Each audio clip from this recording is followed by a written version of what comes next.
నేను కూడా ఇతర మంచి స్కూళ్ళలో చదువుకున్న వాళ్ళకన్నా ఎక్కువ మార్క్స్ రావాలని చెప్పి ఆ తపన ఉండాలి. ఆ తపన ఉన్నప్పుడు డెఫినెట్లీ మనకు మంచి రిజల్ట్స్ వస్తాయి. ఇప్పుడే ప్రిన్సిపల్ గారు ఏదైతే చెప్పినారో IIITలో 2 విద్యార్థులకు ఇక్కడ నుంచి అడ్మిషన్స్ వచ్చిందంటే నిజంగా it shows the quality of the teaching staff. వారికి అందరికీ అభినందనలు చెప్పాలి. అంటే ఇలాంటి ఇన్స్టిట్యూషన్స్ నుంచి ఎక్కువ మందికి మనం మంచిగా నేర్పొచ్చు, వారికి అవకాశం కల్పించవచ్చు. అవకాశం ఉన్నప్పుడు చాలామందికి షైన్ అయ్యే ఛాన్స్ ఉంటుంది. So that is the opportunity the government is creating. చాలామంది అనుకుంటున్నారు లేదు మనం కూడా గవర్నమెంట్ స్కూల్స్లలో మంచి ఇన్ఫ్రాస్ట్రక్చర్ ఫెసిలిటీస్ చేయాలి. రామకృష్ణ గారు చెప్పినట్టు చదువుకోవాలనుకున్నప్పుడు ఎవరికి కూడా మనం హెల్ప్ చేయాలనుకుంటే డెఫినెట్లీ హెల్ప్ ఉంటుంది. మీరు అందరూ కూడా ఇక్కడ ఇన్ఫ్రాస్ట్రక్చర్ ఫెసిలిటీస్ ఏదైతే అడిగినారో extra class rooms, boys toilet, girls toilets ఇవి అవసరము మంచిగా చదువుకోవాలనుకుంటే. సో సిఎస్ఆర్ ఫండింగ్లో చాలామంది ముందుకు వస్తున్నారు ఇవాళ రేపు. లేకపోతే ప్రభుత్వం కూడా మీరు చూసుకుంటే బడ్జెట్లో ఈసారి ఎక్కువ బడ్జెట్ విద్య కోసం పెట్టడం జరిగింది. విద్య ఇంకా వైద్యం ఈ 2 సెగ్మెంట్స్లో చాలామంది పూర్ పీపుల్, బీద ప్రజలందరూ కూడా దీని గురించి ఆలోచిస్తుంటారు ఎట్లా ఖర్చు పెట్టుకోవాలని. అందరికీ మన పిల్లలు మంచి స్కూళ్ళలో చదువుకోవాలి, మంచి రిజల్ట్స్ రావాలని చెప్పి ఆ ఏకైక గోల్ ఉంటుంది పేరెంట్స్కి అందరికీ కూడా. సో మనము ఈ ఫెసిలిటీస్ వీళ్ళకు కల్పించి ఈ అవకాశం కల్పిస్తే రాష్ట్ర ప్రభుత్వము అదే ఆలోచనతోనే ముందుకు వెళ్తున్నారు. తర్వాత మన హేమలత గారు ఉన్నారు, ఓ సంకల్ప ఏవో NGO. నాకు చాలా సంతోషం అనిపించింది. 10,000 మందికి ఇప్పటి వరకు వాళ్ళు ఫ్రీ ఎడ్యుకేషన్ కల్పించడము. తర్వాత అనౌన్స్ కూడా చేసింది ఎవరైనా డిగ్రీ తర్వాత ఇంకేదైనా హయ్యర్ ఎడ్యుకేషన్ చేసుకుంటే మేమున్నాం, ఇక్కడ మా సంస్థ ఉంది, మేము మీకు హెల్ప్ చేస్తామని చెప్పి ఏదైతే చెప్పారో ఆ గొప్ప మనసుతోని మనమందరం కూడా దాన్ని అప్రిషియేట్ చేయాలి. ఎందుకంటే చాలా తక్కువ మందికి ఉంటుంది అంతా.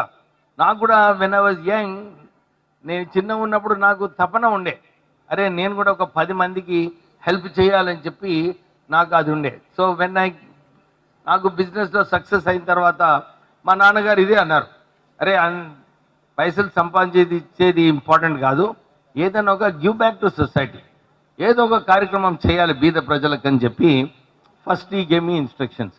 సో నాకు అనిపించింది the best way to start is in schools. So I started constructing schools, started giving furniture in schools. మా పెద్దపల్లి నియోజకవర్గంలో అన్ని గవర్నమెంట్ స్కూల్స్లో I gave furniture in those. So ఇవన్నీ కూడా ఎడ్యుకేషన్. ఎందుకంటే వారు అందరూ చెప్పినట్టు ఇవాళ రేపు ఎడ్యుకేషన్ ఇస్ పవర్. విద్య మంచిగా నేర్చుకున్నప్పుడు మనం ఏదన్నా సాధించుకోవచ్చు. ఎందుకంటే మనకు తెలుస్తుంది బయట ప్రపంచం ఎట్లా ఉంది, ఎట్లా మనం బిహేవ్ చేయాలి, ఎట్లా కల్చర్ డెవలప్మెంట్.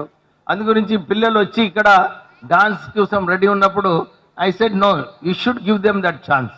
పాపం వాళ్ళు ఇంత ప్రిపేర్ అయ్యి వచ్చినప్పుడు ఆ ఆపర్చునిటీ లేకుంటే దే విల్ బి డిసప్పాయింటెడ్. ఈ ఏజ్లో డిసప్పాయింట్మెంట్ ఉండొద్దు వాళ్ళకు. సో పిల్లలకు ఏదైతే ఈ స్కూల్లో నిజంగా చాలా డిసిప్లిన్గా ఉన్నారు. ఇంత డిసిప్లిన్ అంటే ఇట్ ఈస్ లేకపోతే ఇంతసేపు ఓపికతో పిల్లలు ఇంతసేపు కూర్చోరు. But we must appreciate the faculty over here. So ఇంత ఇలాంటి ఆలోచనతోని రాష్ట్ర ప్రభుత్వం కూడా. సో నేను ఏదైతే చెప్తున్నానో నేను అనుకోలేదు, నాకు లేబర్ మినిస్ట్రీ వచ్చినప్పుడు నేను లేబర్ ఇష్యూస్ ట్యాకిల్ చేస్తాను అనుకున్నాను. కానీ సడన్లీ నాకు ఆపర్చునిటీ వచ్చింది. ఈ అడ్వాన్స్ టెక్నాలజీ సెంటర్స్ మా మినిస్ట్రీ ద్వారా ITI సెంటర్స్ పెట్టడము. అంటే ఇక్కడ పిల్లలకు చదువుకున్న తర్వాత, ఎందుకంటే డెఫినెట్లీ రామకృష్ణకు తెలుస్తుంది, ఈ సాఫ్ట్వేర్లో ఈ AI వచ్చిన తర్వాత ఆపర్చునిటీస్ చాలా తక్కువైపోతున్నాయి. So blue collar jobs is the place for more employment. ఈ కాలర్ జాబ్స్కి ఎంప్లాయ్మెంట్ కావాలనుకుంటే మేము అడ్వాన్స్ టెక్నాలజీ సెంటర్స్ స్థాపించి దీంట్లో మన పిల్లలకు మంచిగా nearly 30,000 students, not 800 students. In skill university we are getting 2,000 students that facility. So నాకు ఈ ఛాన్స్ ఇచ్చినారు ముఖ్యమంత్రి గారు. లేదు నువ్వు కూడా ఇలాంటి ఏదైతే అనుకున్నావో నువ్వు ఒక అవకాశం పిల్లలకు మంచిగా చదువుకోవటానికి, స్కిల్ డెవలప్మెంట్ చేసుకోవడానికి, ఉద్యోగ అవకాశాలు కల్పించడానికి. ఎందుకంటే మా నాన్నగారు ట్రేడ్ యూనియన్ లీడరు. ఆయన ఉన్నప్పుడు చాలా ఇండస్ట్రీస్లో ఫోన్ చేసి సుమారు ఒక 40-50 వేల మందికి జాబ్స్ ఇప్పించినారు. సో వాళ్ళందరూ కూడా చాలాసార్లు నన్ను కలిసినప్పుడు చెప్తుంటారు, సార్ మీ నాన్నగారు మాకు ఇక్కడ ఉద్యోగం కల్పించినారంటే. సో నాకు గాడ్ సెండ్ గిఫ్ట్ లాగా నాకు ఈ ఆపర్చునిటీ, చలో నువ్వు కూడా స్థాపించు, ఇలాంటి ఆపర్చునిటీస్ క్రియేట్ చేయాలి, బాగుంటుందని చెప్పి. సో నాకు ఒక విష్ ఉన్నది, ఈ అడ్వాన్స్ టెక్నాలజీ సెంటర్స్ ద్వారా నేను మళ్ళీ జర్మన్ లాంగ్వేజ్ కల్పించడము, టామ్కామ్ ద్వారా ఎక్కువ మందికి ఉద్యోగ అవకాశాలు కల్పించడానికి నేను ప్రయత్నం చేస్తున్నాను. నేను నా ఓన్ సంస్థలోనే I have nearly 5,000 employees in our organization who are working, and I'm very proud. Like you rightly said, employees are the backbone of any institution. వాళ్ళు మంచిగా పని చేసినప్పుడే ప్రాఫిట్స్ వస్తాయి, then we can do CSR work. So employees should be respected, employees should be encouraged. So definitely your association, your company and your Surify NGO is doing good work. Please keep it up. Do more. I always tell people who do more, ఎవరైతే charity అనుకోది, ఇది charity కాదు, actually this is a responsibility. ఇది మన బాధ్యత అని చెప్పి ఈ కార్యక్రమం తీసుకున్నప్పుడు I'm telling you amazing results వస్తాయి. ఎందుకంటే ఎవరైతే మంచి ఆలోచనతోని గొప్ప మనసుతోని ఇలాంటి కార్యక్రమాలు తీసుకుంటే వారికి ఇంటర్నల్ మోటివేషన్ వస్తుంది, దేంతో రాదు. ఇలాంటి యాక్టివిటీస్తోని ఇంటర్నల్ మోటివేషన్ వస్తుంది. You can do more in your business, you can make more profits in your business and you can serve the society more. So ప్రత్యేకంగా ఈ కార్యక్రమము నాకు పిలిచినందుకు I'm very honored and I'm privileged, I feel, because ఇలాంటి ఒకేషన్స్లోనే మనము we can give a message to our students. ఎట్లా చదువుకోవాలి, ఎట్లా ఏం చేయాలి, పట్టుదలతో ఎట్లా చదువుకోవాలి. మళ్ళీ పిల్లలు చదువుకునే అని మర్చిపోయి మళ్ళీ పేరెంట్స్ మర్చిపోదు, ఇంటికి పోయి మళ్ళీ కొంచెం హెల్ప్ చేయాలి పేరెంట్స్కి కూడా.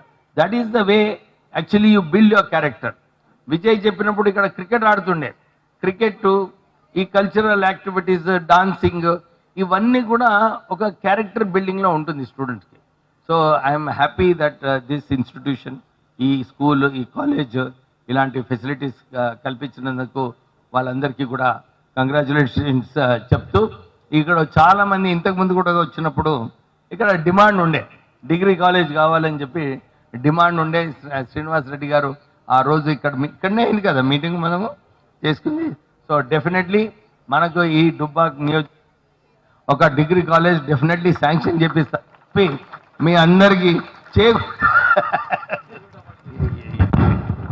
చెప్పిద్దాం.